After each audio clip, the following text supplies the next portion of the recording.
What does it mean to influence someone?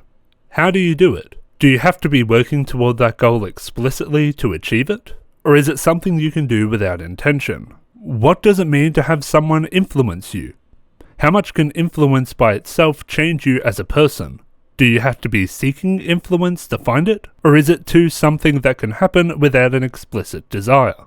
These are the questions raised and answered by episode 2 of Tsuki ga Kirei, and it starts us off with a thesis statement directly communicated to the audience by Kotaru, once again quoting Dazai. One cannot influence another, nor can one be influenced by another. Whether or not this statement is true is the least subtle part of the episode. However, it gets explored in some interesting ways while building on the relationship between Kotaru and Akane. We begin with Kotaru's father, unenthusiastically confronting his son about writing. This scene enforces what I said in the last analysis. Kotaru seeks mentorship from the bookstore owner because his parents aren't aware of his passion. And in a way, his father still doesn't entirely understand. He tells Kotaru that he used to write as well, and that being young is all about doing things that make you happy.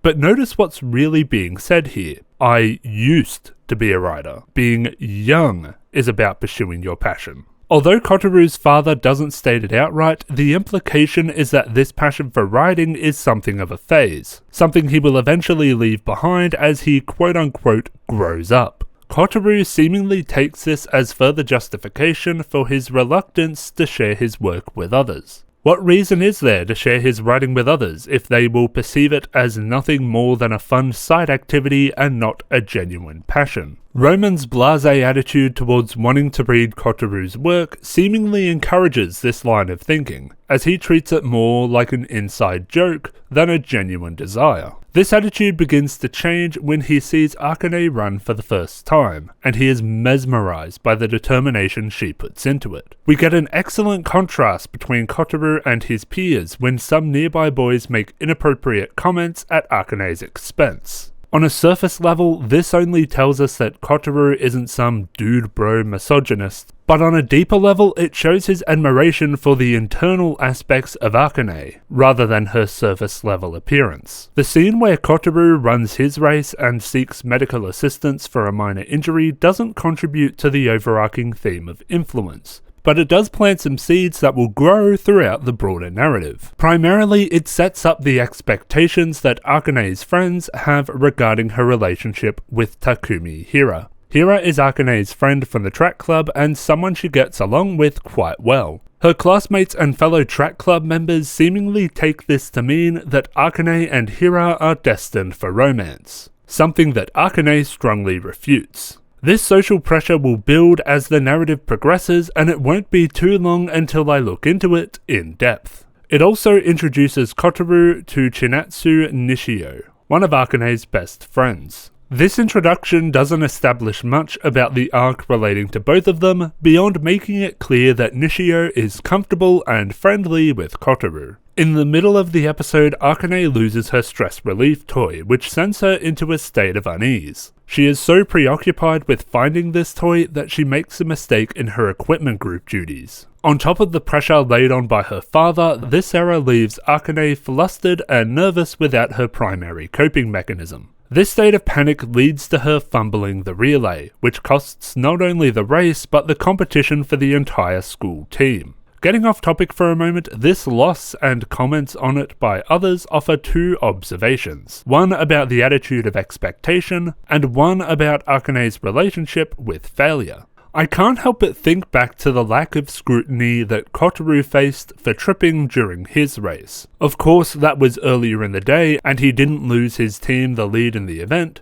However, there's a clear comment on expectations that Akane's peers subject her to harsher criticism. As Hira expresses when he tries to cheer her up, people expect more from her as a track team prodigy. In contrast, Kotaru, who failed more spectacularly, doesn't hear a word about it. I also find Akane's response to the situation to be interesting. While devastated over the blunder, she looks most disappointed when others bring up what her loss had cost them. This attitude is accurate to a character who last episode took responsibility for Kotaru getting into trouble. Her issue with failure throughout the story so far has been how it impacts others. We then get the climax of episode 2, when Kotoru finds and returns Akane's stress relief toy.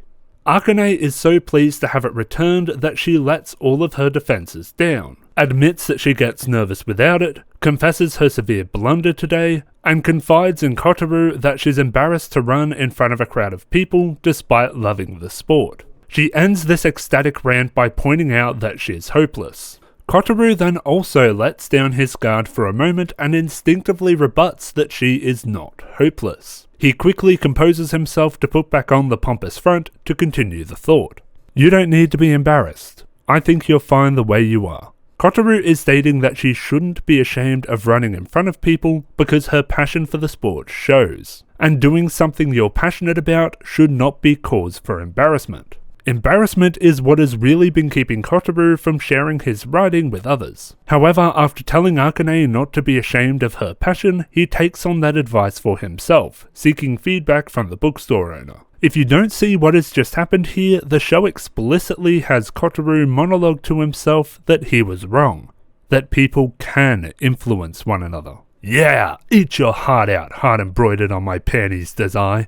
Going back to the questions that open this video, according to this anime, to influence someone is to change their perspective on their actions. You do it by setting a positive example. While being influenced won't change you as a person on its own, it will incentivize you to change your behavior. And influence can come from the most random places without explicitly seeking it, or coming from someone explicitly offering it. I love this message, especially in the context of a romance story. A mark of any good relationship, whether romantic, familial, or platonic, is that you are encouraged, or rather influenced, to be the best version of yourself. Akane is so good at running because she isn't afraid to go all out and risk embarrassing herself in the pursuit of mastery. Now that Kotoru is comfortable sharing his work and seeking feedback, he can only become a better writer. The episode ends with a line conversation between our main characters. Akane, referring to Kotoru as Curly-kun, mirrors the earlier scene where Nishio calls him by the same name, expressing that Akane has reached that level of comfort with him. The fact that Kotoru comments on the nickname this time implies that he is now more comfortable with Akane as well, and I have no problem saying at this point that the two are definitely friends. In the ED, we get a chat between a soon-to-be married man and woman, where the man has just been to see his fiance's parents to get their blessing. Apparently, the father gets drunk and laments that his little girl is getting married. Whether he gets their approval or not is unclear. However, according to the source, Brown Rice Cookies, there is at least one more chat between these two in episode 7, so we'll see what happens there. Once again, if you'd like to read the entire chat, which I highly recommend, I will leave a link in the description. And that's all I've got for this analysis. I'd like to thank my patrons, Orion Tran, Lars Espen, Data52, Jaman5, Lemon Shark, Pixcalibur, Alberto Cruz, Tyler Bennett, Tenka, Jeremy Pashik, Fireclaw, Soran, and Christopher Wang. If you too would like to support the channel further, consider becoming a patron yourself. Thank you all very much for watching, and I will see you next time.